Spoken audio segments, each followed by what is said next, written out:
পৃথিবীতে প্রেরণ করবার আগেই নবীজির নবুয়ত ও রিসালাতের উপর ঈমান আনলাম। আরে মুল্লা বলতেছে আল্লাহর রাসূল পৃথিবীতে এসে 40 বছর বয়সে নবী হয়েছেন। আরে কোরআনই পড়েনি। আরে 40 বছর কি, যখন পৃথিবীর সৃষ্টি হয়নি, কোন পয়গম্বর সৃষ্টি হয়নি, কোন নবী দুনিয়াতে আসেন নাই, সমস্ত পয়গম্বর পৃথিবীতে আসার আগেই হর পয়গম্বর রাসূল পাকের নবুয়ত ও রিসালাতের উপর ঈমান এনেছেন। হযরত আবু তালিব ঈমান আনেন নাই, মা আমিনা ঈমান আনেন নাই, হযরত আব্দুল মুত্তালিব ঈমান আনেন নাই। মোল্লা বলতেছে না? কে বলছে? মোল্লা বলতেছে না? আর কোরআন কি বলছে? ওয়া মিন যুররিয়াতিনা উম্মাতান মুসলিমাতান লাহ। কোরআন মানবেন না মোল্লা মানবেন? বলেন কোনটা? কোরআন মানবেন না মোল্লা মানবেন? কোরআন বলছে। বয়স কত? দুনিয়াভি বয়স 2 বছরের শিশু, তখন দুর্ভিক্ষ হয়েছিল। তারিখে কামেল, হাফিজ ইবনে কাসিরের আল বিদায়া ওয়ান নিহায়া, আরো অনেক তারিখের কিতাবের মধ্যে যখন 2 বছর বয়স, তখন এমন দুর্ভিক্ষ যে মানুষ না খেয়ে মারা যাচ্ছে। তখন সবাই কাবা, তখন তো রাসূলের পাকের 2 বছর বয়স, কাবা শরীফের চারপাশে এসে ওরা লাত মান্নাতের কাছে দোয়া চাইছে, ওসিলা করছে লাতকে, কেউ মান্নাতকে, কেউ উজ্জাকে, যে আল্লাহ যদি বর্ষণ দাও, পানি যাতে হয়। তো লাতকে ডাকলে পানি হবে না, উজ্জাকে ডাকলে পানি হবে, বৃষ্টি আর হচ্ছে না। তখন তাদের মধ্যে কোন একজন বলল, আরে তোমরা কি করছো, এইভাবে পানি আসবে না, তোমরা আবু তালিব আলাইহিস সালামের কাছে যাও। কারণ উনি কাবা শরীফের মুতাওয়াল্লি ছিলেন এবং উনি ইমাম ছিলেন, তারা জানতো। তারা তখন সবাই আবু তালিব আলাইহিস সালামের কাছে আসলেন। রাবি বলছেন আমিও গেলাম। তো বলেন আমিও গেলাম। তো আবু তালিব আলাইহিস সালামের কাছে পেশ করলাম যে বৃষ্টি হচ্ছে না, আপনি দোয়া করে দেন। তো আবু তালিব আলাইহিস সালাম বললেন যে তোমরা একটু থেমে যাও। এই জন্য থেমে যেতে বললেন যে খুব গরম আবহাওয়া চলছিল, গরম, যে এই 2 বছরের শিশু যে লু বইছে, এই সময় বার করলে ওনার কষ্ট হবে। কত প্যার করতেন আবু তালিব আলাইহিস সালাম রাসূল পাক সাল্লাল্লাহু আলাইহি ওয়াসাল্লামকে। বসেন, উপরে বসেন ভাই।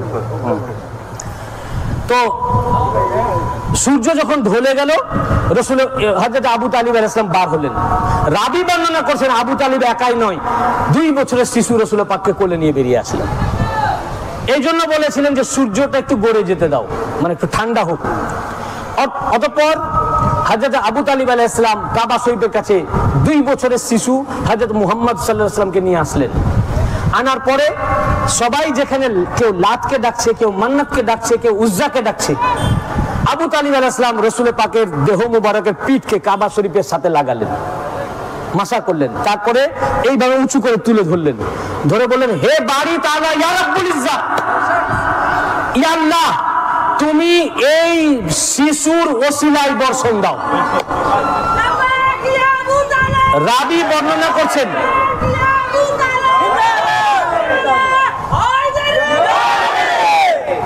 রাবি বর্ণনা করছেন হাত উঠানোই ছিল, দূর দূর থেকে মেঘ চলে আসলো এবং বর্ষণ শুরু হয়ে গেল। এমন বর্ষণ যেন মসজিদ না ভেঙে যায়। আবু তালিব আলাইহিস সালাম এত খুশি হলেন, উনি সঙ্গে সঙ্গে একটি কবিতা পাঠ করলেন রাসূল পাকের শানে। সেই কবিতা ইমাম বুখারী সহিহ বুখারীর মধ্যে কবিতা কোট করেছেন। আবু তালিব আলাইহিস সালামের কবিতা, আব ইয়াদ্দাত আইনাহু, এই বলে একটি কবিতা উনি বর্ণনা করলেন, অনেক বড়। তো 2 লাইন ইমাম বুখারী সহিহ বুখারীর মধ্যে কোট করেছেন। যারা বলে উনি ঈমান আনেননি, নাউজুবিল্লাহ, কেউ কাফের বলে, যাদের ফান্নে হাদিসের ইলম আছে তাদেরকে আমি প্রশ্ন করি যে কাফের থেকে বর্ণিত বা কাফেরের কোনো বর্ণনা হাদিসে নেওয়া জায়েজ আছে কিনা। আবু তালিব আলাইহিস সালাম যখন কেউই জানে না যে আল্লাহর রাসূল নবী মুহাম্মদ, সবাই জানে মুহাম্মদ আব্দুল্লাহর ছেলে, ইনি নবী, কেউ জানে না, 2 বছরের শিশু। সেই সময় আবু তালিব আলাইহিস সালাম জানতেন ইনি নবী। নিয়ে গেলেন কেন? কেউ নিজের বাচ্চাকে নিয়ে যায়? কোন মৌলভী সাহেবকে যদি বলে যে আপনি আমাদের জন্য দোয়া করে দেন, বা বৃষ্টি হচ্ছে না, ইস্তেসকার দোয়া করেন, ইস্তেসকার নামাজ পড়ার জন্য কে নিজের 2 বছরের বাচ্চাকে নিয়ে যায়? আল্লাহর কাছে দোয়া করে। তা আবু তালিব আলাইহিস সালাম শিশু 2 বছরের বাচ্চাকে নিয়ে গেলেন কেন? কারণ ওনার ঈমান ছিল যে এ বাচ্চা আম বাচ্চা না, এ বাচ্চা আল্লাহর হাবিব আছেন। এই জন্য ওনাকে ওসিলা করলেন এবং ওনার চেহারা মুবারকের ওসিলায় বর্ষণ হয়। আবয়াদ্দাত ইউস্তাসকাল গামামু বিওয়াজহিহি সিমানুল ইয়াতামা বিআরামিহি, এই বলে উনি কবিতা লিখলেন যে যার ফর্সা রংওয়ালা চেহারা, যার ওসিলায় আল্লাহ পাক বর্ষণ দান করেন। সহিহ বুখারীতে হাদিস এসেছে, রাসূল পাক সাল্লাল্লাহু আলাইহি ওয়াসাল্লামের কাছে কেউ এসে বলল যে খুব খরা, 7 বছর ধরে বৃষ্টি হচ্ছে না, মানুষ মারা যাচ্ছে। তো জুম্মার খুতবা দিচ্ছেন, একজন উঠে দাঁড়িয়ে বলল, ইয়া রাসূলুল্লাহ আপনি দোয়া করেন যেন বৃষ্টি হয়, মানুষ মারা যাচ্ছে এবং মৃত ছিঁড়ে খাচ্ছে। আল্লাহ রাসূল দোয়া করলেন, যে দোয়া করলেন সঙ্গে সঙ্গে বর্ষণ শুরু হয়ে গেল। এত বর্ষণ যে মসজিদ থেকে পানি টপকে টপকে পড়তে লাগলো, রাসূল পাকের দাড়ি মোবারক ভিজে গেল। সহিহ বুখারী। জুম্মা হয়ে গেল, সব চলে গেলেন।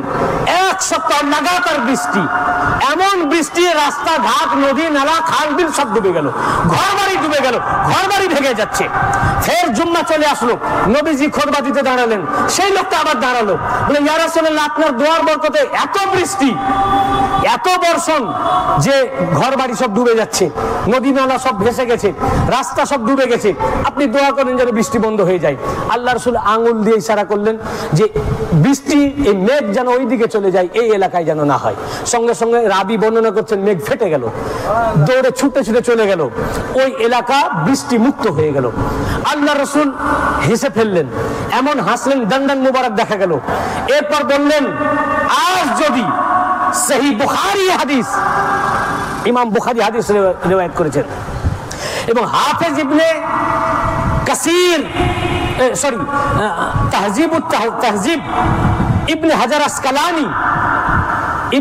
আসকালানি তিনি তাহজিবুত তাহজিবের মধ্যে বর্ণনা করেছেন, লাউ কানা হাইজান আবু তালিব কুররাত আইনাহু, আজ যদি আমার চাচা আবু তালিব হায়াতে থাকতেন, উনি এই দৃশ্য দেখে খুশি হয়ে যেতেন।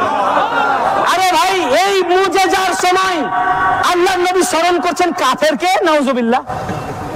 সহিহ বুখারী। এরপর আল্লাহ রাসূল বললেন, তোমাদের মধ্যে কে আছো যে আমার চাচার এই শের শোনাবে, কবিতাটা শোনাবে? সহিহ বুখারী হাদিস, ইমাম বুখারী হাদিস রিওয়ায়াত করেছেন। তোমাদের ভিতরে কে আছো যে আমার চাচার কবিতা শোনাবেন? মাওলা আলী উঠে দাঁড়িয়ে গেলেন, উনি বললেন, মনে হচ্ছে ইয়া রাসূলুল্লাহ আপনি এইটা শুনতে চাইছেন,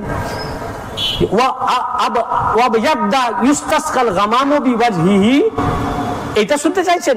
আল্লাহ রাসূলুল্লাহ, হ্যাঁ হ্যাঁ, আমি 2 বছর যখন ছিলাম তখন আমার চাচা আমাকে ওসিলা করে দোয়া চেয়েছিলেন, আল্লাহ বর্ষণ দিয়েছিলেন, তখন এই কবিতা লিখেছিলেন।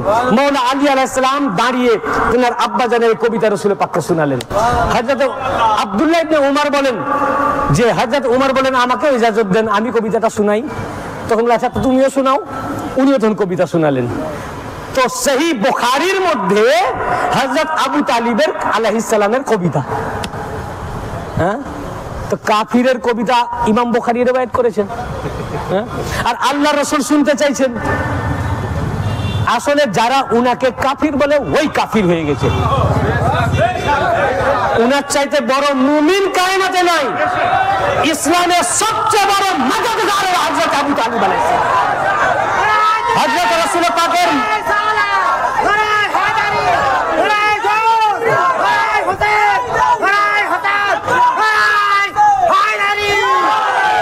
রাসূল পাক সাল্লাল্লাহু আলাইহি ওয়াসাল্লামের সাহায্যকারী হিসাবে আবু তালিব আলাইহিস সালাম পাশে যদি না থাকতেন, ইসলামই আসতো না। হযরত আবু তালিব আলাইহিস সালাম বলেছেন, হে আমার ভাতিজা, হে রাসূল, আপনি আপনার কাজ চালিয়ে যান, আমি যতক্ষণ আছি আপনার গায়ে কেউ আঁচড় দিতে পারবে না।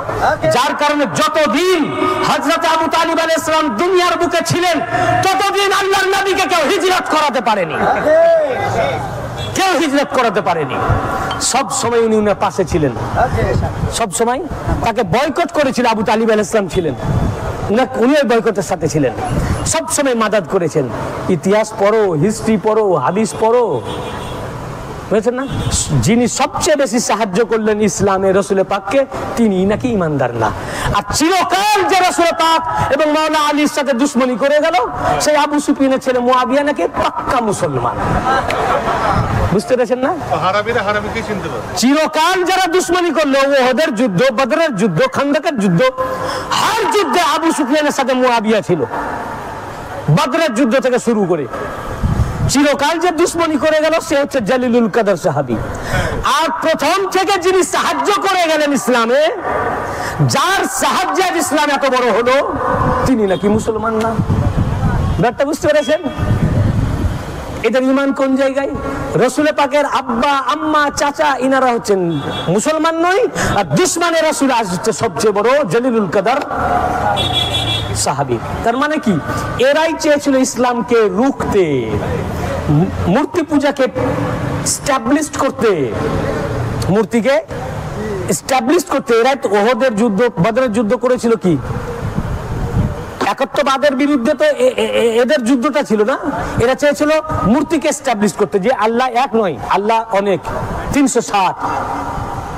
কিন্তু এরা পারেনি, বাধ্য হয়ে অগত্যা কলমা পড়ে মুসলমান হয়েছে। ঠেলার নাম বাবাজি, ঠেলার নাম। এই জন্য কোরআনে আল্লাহ পাক কি বললেন? ইয়া কোরআন কালাতিল আরাবু আমান্না কুল লাম তুমিনু, সূরা আল হুজরাত 14 নম্বর আয়াত। কালাতিল আরাবু আমান্না কুল লাম তুমিনু ওয়ালাকিন কুলু আসলামনা ওয়ালাম্মা ইয়াদখুলুল ঈমানু ফি কুলুবিকুম। আরবের লোকরা বলে আমরা ঈমান এনেছি মক্কা বিজয়ের পরে। কুল লাম তুমিনু, না না, আপনি বলে দেন তোমরা ঈমান আনো নাই। ওরা বলে তাহলে কি হবে? আমরা যে কলমা পড়ে নিয়েছি, আমরা দাড়ি রেখেছি, টুপি পরি, রাসূল পাকের সাথে মসজিদে নববীতে ওনার পিছনে সাহাবীদের কাঁধে কাঁধ রেখে নামাজ পড়তেছি, এখন সাহাবী হয়ে গেছি, ইমানদার হয়ে গেছি, দাড়ি রেখেছি, টুপি পরছি, এই ধর্মে ঢুকে গেছি। আল্লাহ পাক জবাব দিলেন, যেহেতু কলমা মুখে পড়ে নিয়েছো, দাড়ি লাগিয়ে নিয়েছো, টুপি পরে নিয়েছো, যেহেতু মসজিদে নববীতে একসাথে নামাজ পড়ছো নবীজির পিছনে, ওয়ালাকিন কুলু আসলামনা, তাই তোমরা দাবি করতে পারো যে আমরা মুসলমান হয়েছি, মুসলমান সেজেছি, আনুগত্য স্বীকার করেছি, খেলার নাম বাবাজি। ওয়ালাম্মা ইয়াদখুলুল ঈমানু ফি কুলুবিকুম, অথচ তোমাদের কলবে বিন্দু মাত্র ঈমান প্রবেশ করেনি। আল্লাহ পাকই কোরআনে আয়াত নাজিল করে তাদের পরিচয় করে দিলেন যে যেহেতু তোমরা অগত্যা মুসলমান, খেলার নাম বাবাজি, 5 ওয়াক্ত নামাজ পড়তেছো, দাড়ি টুপি লেবাস লাগিয়ে নিয়েছো, আর মূর্তি পূজা করতেছো না, বাজাহের মূর্তি পূজা করতেছো না, তাই তোমরা নিজেকে মুসলমান দাবি করতে পারো, কিন্তু তোমাদের কালবে ঈমান বিন্দু মাত্র প্রবেশ করে নি। যাদের জন্য বলেন এদের কালবে বিন্দু মাত্র ঈমান প্রবেশ করেনি, এরা হলো ওদের কাছে জলিলুল কদর সাহাবী। হ্যাঁ, জলিলুল কদর সাহাবী। আর যিনি, যার মাদাদে ইসলাম লালিত পালিত, যার কোলে রিসালাতে মাআব লালিত পালিত, যিনি সর্বতভাবে সাহায্য করলেন, যতদিন হায়াতে ছিলেন ততদিন হিজরত করাতে পারেনি, তিনি নাকি মুসলমান না। উনার আব্বাজান মুসলমান না, আম্মা মুসলমান না। এ দ্বারা কি বোঝা যায়? বোঝা যায় এরা সব হচ্ছে আবু সুফিয়ান, মুয়াবিয়া, হিন্দা, এদের রক্ত এদের শরীরে রয়েছে। উমাইয়া খানদান, এদের বাপদাদার উদ্দেশ্য চরিতার্থ হয়নি, তাই এরা বাপদাদা যেমন অগত্যা মুসলমান হয়েছিল, এরা অগত্যা আজ মসজিদের ইমাম। আজ যদি রাসূল পাক না আসতেন, আবু তালিব না আসতেন, মাওলা আলী যদি সাহায্য না করতেন, এ দিন কায়েম হতো না। যত ইসলাম আজ স্প্রেড করার মূলে আবু তালিব আলাইহিস সালাম, এই জন্য যত ফতোয়া ওনার উপরে, যত বাচ্চা শহীদ হয়েছে সব এটাও কারেক্ট কথা বলেছেন। কারবালাতে যত শহীদ হয়েছেন সব আবু তালিব আলাইহিস সালামের খানদান। আহলে বাইত যারা হাশেমি যত শহীদ হয়েছেন, একটাও আবু তালিব আলাইহিস সালামের খানদানের বাইরে নাই, একজনও নাই, যত হাশমি।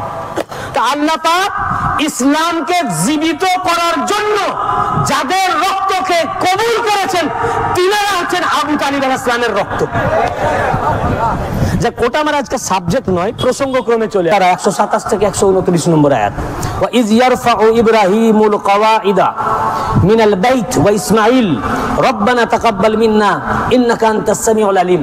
ওই যে পাথরের উপরে দাঁড়ালেন, দাঁড়িয়ে ঘর তৈরি করছিলেন, দেওয়াল যেমন উঁচু হচ্ছিল পাথরের উপর চাপলেন, আবার দেওয়াল উঁচু হচ্ছে তো পাথরটা লিফটের মতো উঁচু হতে লাগলো, আবার যখন নামতেন নিচু হয়ে যেত। ওই পাথরে চেপে ইসমাঈল আলাইহিস সালাম পাথর আনতেন আর ইব্রাহিম আলাইহিস সালাম গাঁথতেন।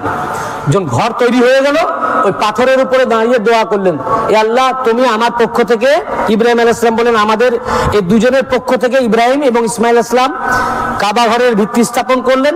তখন বললেন হে পরওয়ারদিগার, তুমি আমাদের তরফ থেকে এটাকে কবুল করে নাও। আল্লাহ পাক কবুল করার আগে বলেন যে তুমি তৈরি করলে, এত মেহনত করলে তোমরা দুজনে, তো এর মজুরি কি চাও? মজুরি মাঙ্গো।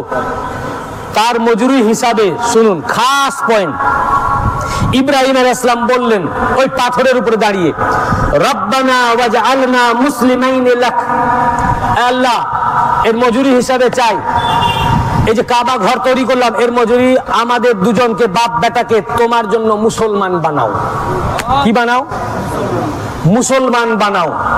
কেন? শুধু আমাদেরকে নয়, ওয়ামিন যুররিয়াতিনা উম্মাতাম মুসলিমাতান লাক, এবং আমার যুররিয়াতের ভিতর থেকে, বংশের ভিতর থেকে, খানদানের ভিতর থেকে একটা যুররিয়াতকে মুসলমান রাখো, একটা উম্মতকে মুসলমান বানাও। কেন?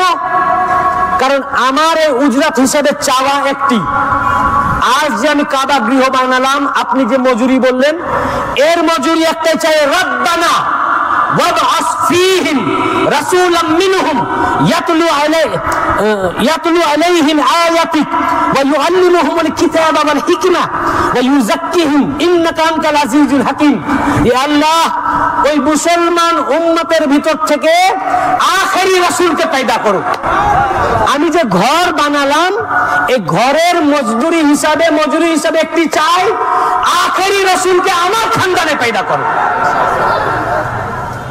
আমার খানদানে পয়দা করো।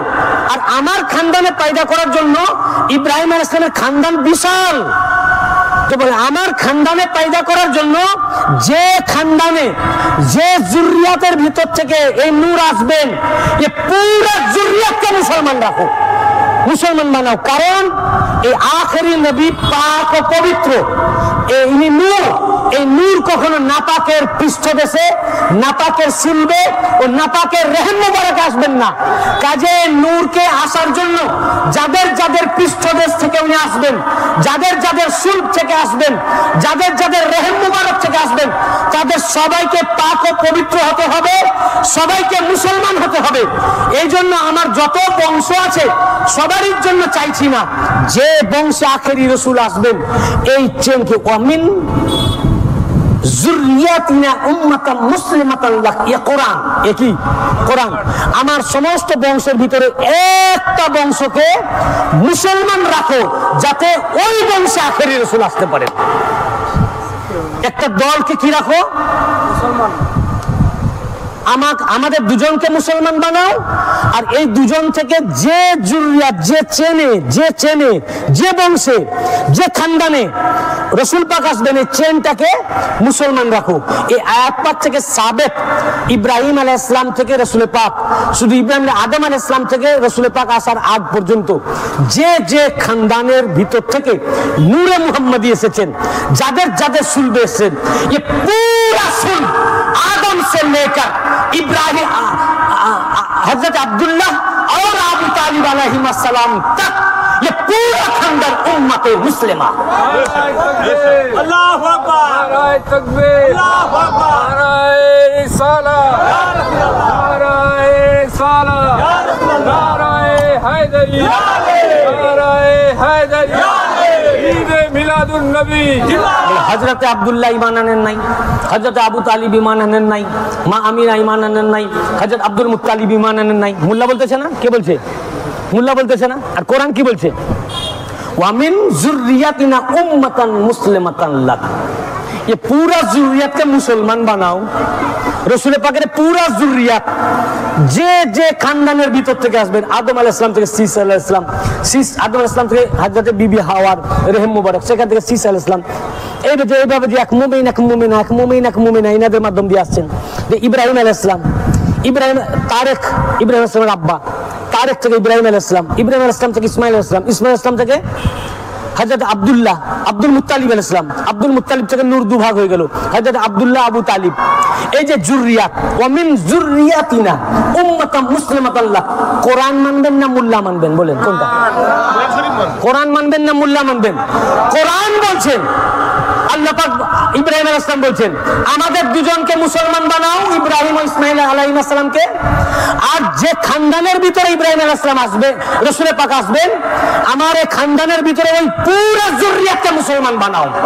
তো রাসূল পাক যে খানদানের মধ্যে আছেন, শুধু আব্দুল্লাহ আলাইহিস সালাম নয়, শুধু আবু তালিব আলাইহিস সালাম নন, শুধু আব্দুল মুত্তালিব নয়, আদম আলাইহিস সালাম থেকে শুরু করে হযরত আব্দুল্লাহ এবং মা আমিনা এবং আবু তালিব এবং হযরতে ফাতিমা বিনতে আসাদ পর্যন্ত যে যে সিন্ধের ভিতর থেকে, জুরিয়াতের ভিতর থেকে এসেছেন, ये पूरा জুরিয়াত মুসলমান। কে বলছে?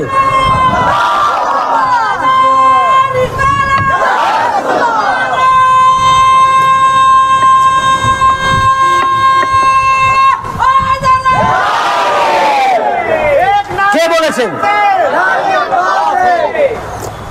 কে বলেছেন? আল্লাহ। কে বলছেন? ইয়া কোরআন। কি তো মোল্লার কথা শুনবেন না কোরআন শুনবেন? মৌলভী সাহেব কতদিন আর সাত দিয়ে মাছ ঢেকে রাখবেন? এই আহলে বায়াতের প্রতি দুশ্মনী, কোরআন পড়ার পরেও তোমরা এসব কথা বলে থাকো।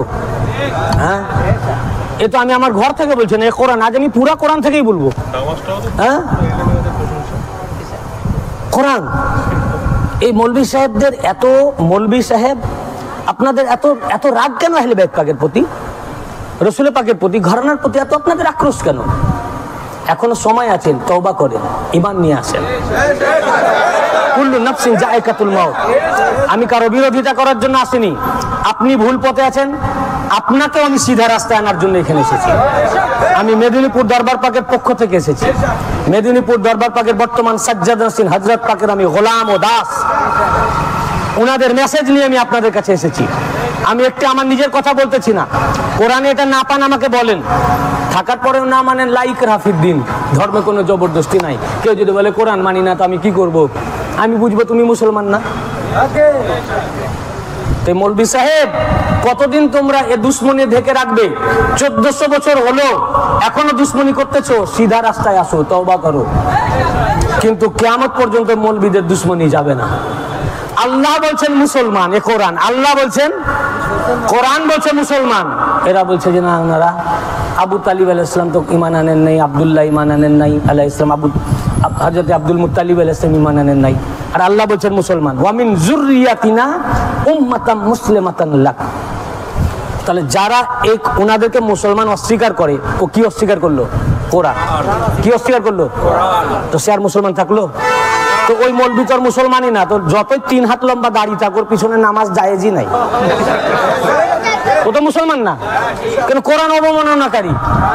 হ্যাঁ, তো কোরআন বলছে আবু তালিব আলাইহিস সালাম মুসলমান, হযরতে আব্দুল্লাহ আলাইহিস সালাম মুসলমান, হযরতে আব্দুল মুত্তালিব আলাইহিস সালাম মুসলমান, হযরতে হাসেম আলাইহিস সালাম মুসলমান। ये पूरा চেন মুসলমান। এই তো ভাই আমরা কোরআন থেকে বলতেছি। তো দোয়া করলেন যে পুরা চেনকে তুমি মুসলমান রাখো। যুররিয়াতিনা ওয়া মিন যুররিয়াতিনা উম্মাতাম মুসলিমাতান লাক। আমার যুররিয়াতের ভিতর থেকে একটা দলকে, একটা উম্মতকে মুসলমান বানাও। এবং রব্বানা ওয়াবআস ফীহিম রাসূলা। এবং সেই মুসলমান দলের ভিতরে, তাদের ভিতর থেকেই রাসূলকে প্রেরণ করো। তো কি বলছেন? রাসূলকে প্রেরণ করো। রাসূলকে, এটা কি? মিলাদ। এটাই মিলাদ। মিলাদ কাকে বলে? মিলাদ মানে জন্ম। জন্ম বৃত্তান্ত আলোচনা করো। প্রেরণ করো মানে কি? উনি কি বলছেন আল্লাহর নবীকে আসমান থেকে নামাও? প্রেরণ করো মানে বাপ মায়ের মাধ্যমেই প্রেরণ করো, বেলাদাত করাও, মিলাদ করাও। তো পাথরের উপর দাঁড়িয়ে কি করছেন? মিলাদ। তো ইব্রাহিম আলাইহিস সালাম মিলাদে মুস্তাফা করতেছেন কাবা শরীফের সামনে, মাকামে ইব্রাহিম পাথরের উপরে দাঁড়িয়ে। আচ্ছা ভাই, যেই মিলাদ পাঠ করলেন নবীজির, সঙ্গে সঙ্গে পাথর গলে গেল। ইব্রাহিম আলাইহিস সালাম কি জীবনে একটা পাথরে পা দিয়েছিলেন? হ্যাঁ, পুরা আরবটাই তো পাথর। হ্যাঁ, পাহাড়ের দেশ। কোন জায়গায় ইব্রাহিম আলাইহিস সালামের পায়ের ছাপ হলো না। ওখানে ছাপ হয়ে গেল কেন? ছাপ হয়ে গেল কেন? অন্য জায়গায় ছাপ হয়নি। ওই যে বললেন তুমি মজদুরি চাও, আর মজদুরি হিসেবে চাইলেন মিলাদে মুস্তাফা। মজদুরি চাইলেন কি? মিলাদে ইয়া কোরআন। ওয়াবআস ফীহিম রাসূলাম মিনহুম। তাদের ভিতর থেকে, তাদের মধ্যে রাসূলকে প্রেরণ করো। ये কোরআন। ইব্রাহিম আলাইহিস সালাম মিলাদ করছেন, তো মিলাদে মুস্তাফা বয়ান করনা ये सुन्नत इब्राहिम अलैहिस्सलाम। যখনই নবীজির মিলাদ পড়লেন, এই মিলাদের খুশিতে পাথর গলে গেল, মিলাদের খুশিতে আনন্দে পাথর ঈদ উদযাপন করতে লাগলো। পাথর যখন গলে গেল, আল্লাহ হুকুম করলেন এই পাথর ইব্রাহিম আলাইহিস সালামের ছাপকে তুই তোর বুকে নিয়ে নে, যাতে এই মিলাদের ইয়াদগার থেকে যায়। ইব্রাহিম আলাইহিস সালাম নেমে আসলেন, রসুল পাকের জামানা আসলো। কাবা শরীফের ভিতরে কটা পাথর? হ্যাঁ না, 361। কটা পাথর? 361টা পাথর, 307টা মূর্তি আর একটাই মাকামে ইব্রাহিমা। এটাও ছিল একটা মাকামে 361টা, 307টা মূর্তি আর এই পাথর। নবীজি যখন আসলেন, আল্লাহ পাক বললেন 360 পাথরকে বার করে দেন, যেগুলো মূর্তির সাথে নিসবত, সবকে বার করে দেন। আল্লাহ রাসূল পাক সাল্লাল্লাহু আলাইহি ওয়াসাল্লাম ইমাম আহমদ ইবনে হাম্বল হাদিস রওয়ায়াত করেছেন, এবং হাদিস ইমাম নাসাই খাসায়েসে আলীর মধ্যে রওয়ায়াত করেছেন, এবং আহমদ ইবনে হাম্বল তার মুসনাদে রওয়ায়াত করেছেন। মাওলা আলী এবং রাসূল পাক মক্কা বিজয়ের পরে কাবা শরীফে প্রবেশ করলেন, 359টা মূর্তিকে ভেঙে ফেললেন। একটা মূর্তি, তার নাম হোবল, কাবা শরীফের ছাদের উপরে, ওটা তামার মূর্তি ছিল, লোহার রডে পোঁতা ছিল। রাসূল পাক বললেন মাওলা আলীকে তুমি বসো। মাওলা আলী বসলেন, রাসূল পাক তার কাঁধের উপর চাপলেন, বললেন দাঁড়াও। মাওলা আলী উঠে দাঁড়ালেন, কিন্তু দুর্বলতা অনুভব করতে লাগলেন, রেসালাতের এমন ওয়েট। তখন রাসূল পাক বললেন তুমি বসে পড়ো। রাসূল পাক বসে গেলেন, মাওলা আলী বসে গেলেন, আল্লাহর নবী নেমে গেলেন কাঁধ থেকে। এবার আল্লাহ রাসূল বসে গেলেন, বসে গিয়ে বললেন হে আলী তুমি আমার কাঁধে পা রেখে উঠো। হাদিসে সহিহ। যদি কেউ এর এনকারকারী থাকেন আমাকে বলেন, আমি এর পেজ পৃষ্ঠা হোয়াটসঅ্যাপে পাঠিয়ে দেবো স্ক্রিনশট করে। মাওলা আলী আলাইহিস সালাম রাসূল পাকের কাঁধে চাপলেন, রাসূল পাক দাঁড়িয়ে গেলেন, বলে হে আলী তুমি কত উপরে উঠেছো? বলে ইয়া রাসূলুল্লাহ এত উঁচুতে উঠেছি, আপনি যদি হুকুম দেন তো আরশের পায়া টেনে নিচে ফেলে দেব। অতঃপর বলেন কাবা শরীফের ছাদে চাপো, ছাদে উঠে গেলেন, বলে মূর্তিটাকে ভাঙো। এইভাবেই সেভাবে ইশারা করলেন, মূর্তি ভেঙে নিচে ফেলে দিলেন, চুরমার হয়ে গেল। এরপর রাসূল পাকে বলেন আমার কাঁধে আবার চাপো, কাঁধে চেপে আবার নিচে নামালেন। একবার রাসূল পাক মাওলা আলীর কাঁধে পা রাখলেন, একবার মাওলা আলী রাসূল পাকের কাঁধে পা রাখলেন। যেখানে রাসূল পাকের কদম পাকে কেউ কোন সাহাবীও মাথা রাখার যোগ্যতা রাখে না, সেখানে রাসূল পাকের কাঁধে মাওলা পাক কদম পাকে।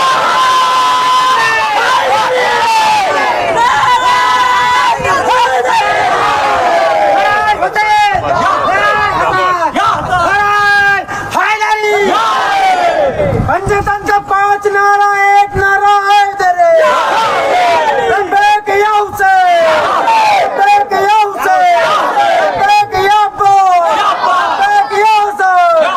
কারণ কি? একবার রাসূল পাক নিজে ওনার কাঁধে কদম পাক রাখলেন, একবার মাওলা আলীকে বললেন তুমি আমার কাঁধে রাখো। এটার দ্বারা দেখিয়ে দিলেন, বুঝিয়ে দিলেন আমি এবং রেসালাত আর বেলায়াত এক, কোন তফাৎ। একটা কোরআন আর একটা কোরআনের উপর রাখলে দোষ আছে? কোরআনের আকার যদি ছোট বড় হয় দোষ আছে? আবার পাল্টিয়ে পাল্টিয়ে রাখলেন দোষ আছে? কোরআন ছোট বড় হয় না, একটার উপর একটা রাখা যায়। তো আনা ওয়া আলিজুন মিন নূরিন ওয়াহিদ, আমি আর আলী এক নূর থেকে, আমিও নূর আলীও নূর। আমি এর উপরে আপনাদের মেটিয়া বুরুজে কয়েক জায়গায় দলিল দিয়েছি, আমি 4 থেকে 5টা কিতাবের হাওয়ালা দিয়েছি। রাসূল পাক সাল্লাল্লাহু আলাইহি ওয়াসাল্লাম বলেছেন আল্লাহ পাক নিজের নূর থেকে যখন আমার নূরকে সৃষ্টি করলেন কুন ফায়াকুনের দ্বারা, আল্লাহ রাসূল সাল্লাল্লাহু আলাইহি ওয়াসাল্লাম বলছেন, আহমদ ইবনে হাম্বল হাদিস রওয়ায়াত করেছেন, মুফতি আজম কুস্তুনতুনিয়া ইয়া নবিউল মাওয়াদ্দাত কিতাবের মধ্যে মুফতি আজম কুস্তুনতুনিয়া সুলাইমান হুসাইনি বালখি কুন্দুজি রাদিয়াল্লাহু আনহু তার ইয়া নবিউল মাওয়াদ্দাত কিতাবে রওয়ায়াত করেছেন। তারপরে হাদিস মাওয়াদ্দাতুল কুরবা ফি ফাযাইল আলী আবার মধ্যে হযরত আলী বিন শিহাবউদ্দিন আলাবি হামাদানি হাদিস রওয়ায়াত করেছেন। এই হাদিস ইবনে আসাকির তারিখে দিমাশকাল কবিরে রওয়ায়াত করেছেন। এই হাদিস ইমাম আহমদ ইবনে হাম্বল তার ফাযাইলুস সাহাবার মধ্যে রওয়ায়াত করেছেন। রাসূল করিম সাল্লাল্লাহু আলাইহি ওয়াসাল্লাম বললেন, এই হাদিসের রাবী খোদ মাওলানা আলী ইবনে মুরতাজা আলাইহিস সালাম নিজে, উনি বললেন ক্বালা রাসূলুল্লাহ সাল্লাল্লাহু আলাইহি ওয়াসাল্লাম কুনতু আনা ওয়া আলিয়্যুন নূরান বাইনা ইয়াদাইল্লাহি তাআলা মিন ক্বাবলি আন ইয়াখলুকা আদামা বি 14,000 আম। আল্লাহ রাসূল সাল্লাল্লাহু আলাইহি ওয়াসাল্লাম বলেন আদম আলাইহিস সালামকে সৃষ্টি করা 14,000 বছর আগেও আল্লাহর সম্মুখে আমি আর আলী একটাই নূর ছিলাম।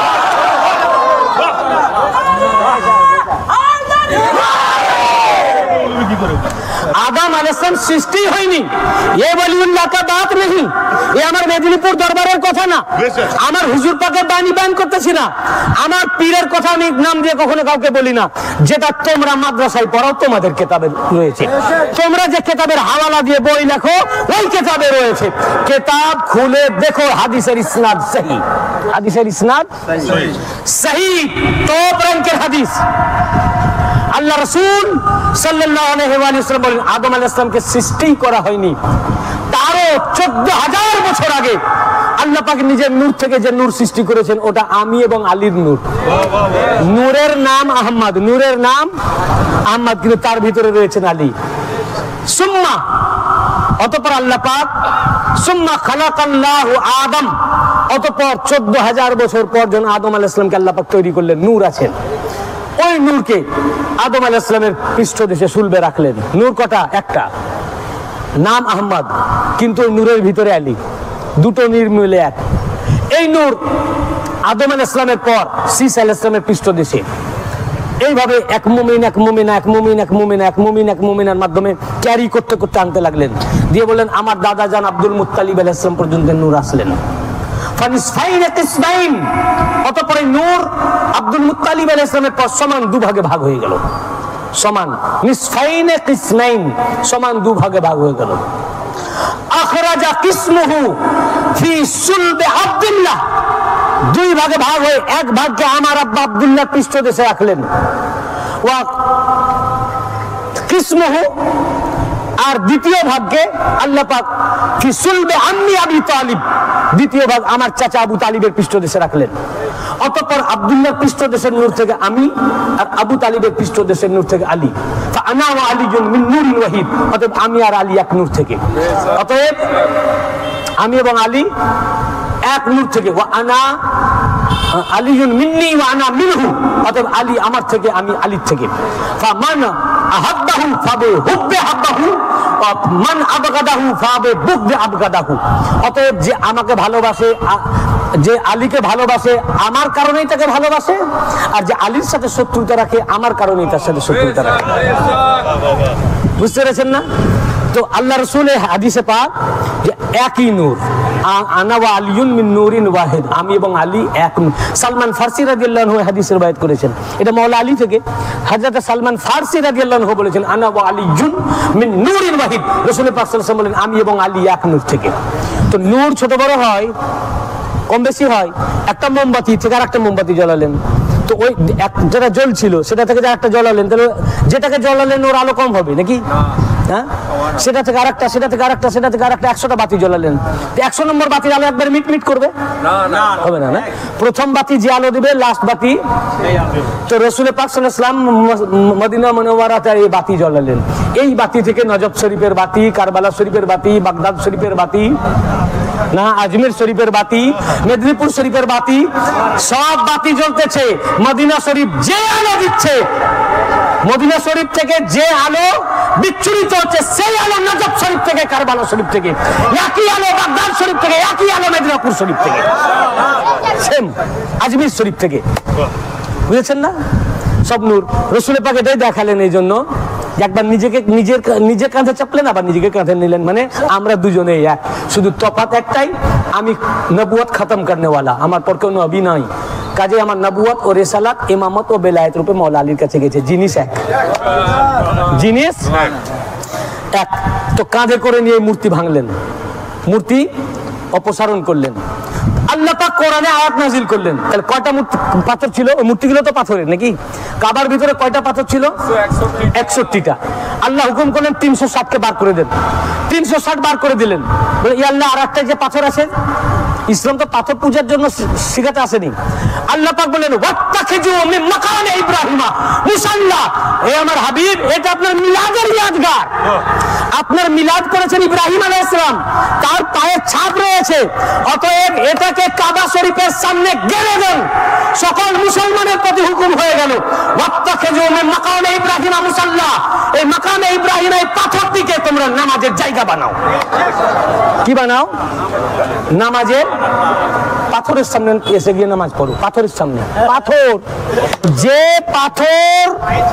যে পাথরের সামনে সাজদা করা বারণ, চুমা বারণ, এবং পাথরকে চুমলে শ্রদ্ধা করলে, মূর্তিকে শ্রদ্ধা করলে হারাম শিরক, ঈমান চলে যাবে। মাকামে ইব্রাহিমা, যেখানে ইব্রাহিম আলাইহিস সালামের পায়ের ছাপ, এই পাথরকে না চুমলেই ঈমান থেকে খারিজ হয়ে যাবে। শুধু চুমতে হবে না, চুমা বলেননি, বলেছেন ওয়াত্তাখিযু মিন মাকামি ইব্রাহিমা মুসাল্লা। এই পাথর, যে পাথরে ইব্রাহিম আলাইহিস সালামের পায়ের ছাপ, এই ছাপটাকে সামনে রেখে নামাজ পড়ো। নামাজ কার? ইব্রাহিম আলাইহিস সালামের না আল্লাহ? আল্লাহ। আল্লাহর নামাজ পড়ো পাথরকে সামনে রেখে। কাবাই তো আছে, কাবাকে সামনে করে তো আমরা নামাজ পড়ছি। বলে না, যখন তুমি কাবা তাওয়াফ করবে, 7 বার তাওয়াফ যখন হয়ে যাবে, এই 7 তাওয়াফকে যদি আল্লাহর বারগাহে কবুল করতে চাও, তো ওয়াজিবুত তাওয়াফ এই পাথরের সামনে এসে নামাজ পড়ো। পায়ের ছাপকে সামনে রেখে, কাবাকেও হবে সামনে, মাঝে পাথর মাকামে ইব্রাহিমা, এটাকে সামনে রেখে নাওয়াইতু অনুসাল্লিয়া বলে নিয়ত করে আল্লাহু আকবার বলে দাঁড়াও। রুকু করো পাথরকে সামনে রেখে, সাজদা করো পাথরকে সামনে রেখে। ওই পাথরে ইব্রাহিম আলাইহিস সালামের পায়ের ছাপটাকে সামনে রেখে সিজদা করে বলো সুবহানা রাব্বিয়াল আলা, সুবহানা রাব্বিয়াল আলা। আমরা যদি নূরে মুহাম্মাদি, রাসূল পাকের নূর, আহলে বাইত পাক, মাওলা আলী, ফাতেমা, হাসান, হুসাইন, হুজুর গৌস পাক, মাওলা পাক, ইনাদের রওজা পাকে, উনাদের কদম পাকে মাথা ঝুঁকাই, সাজদায়ে তাজিম করি, তো শিরক। এই শিরক कहने वालों, তুমি যখন হজ করতে যাবে, তো রওজা পাক নয়, পাথর, যে পাথরে ইব্রাহিম আলাইহিস সালামের পায়ের ছাপ, তাকে সামনে রেখে তাজিমি সাজদা নয়, আল্লাহর সাজদা না করবে, ঈমান থেকে খারিজ।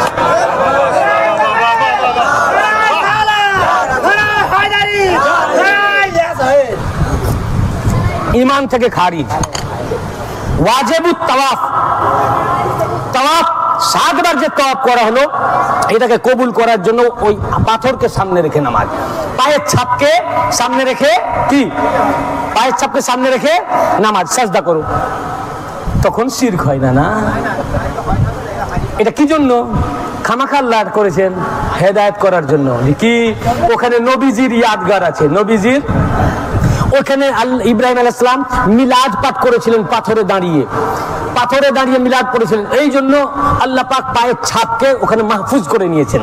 আল্লাহ পাক হুকুম করলেন, হে আমার হাবিব, আপনার মিলাদের ইয়াদগার পাথরের মধ্যে রয়েছে, মিলাদে মুস্তাফাকে ইনকার করবে, কিন্তু হজ করতে যখন এখানে আসবে, হর হাজি মিলাদে মুস্তাফার ইয়াদগার পালনের জন্য বলেন ওয়াত্তাখিযু মিন মাকামি ইব্রাহিমা মুসাল্লা।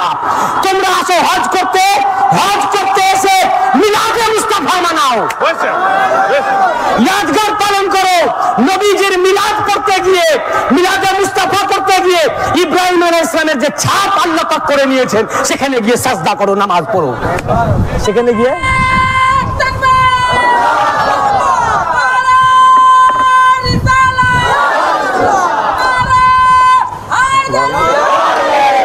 তাহলে বোঝা যাচ্ছে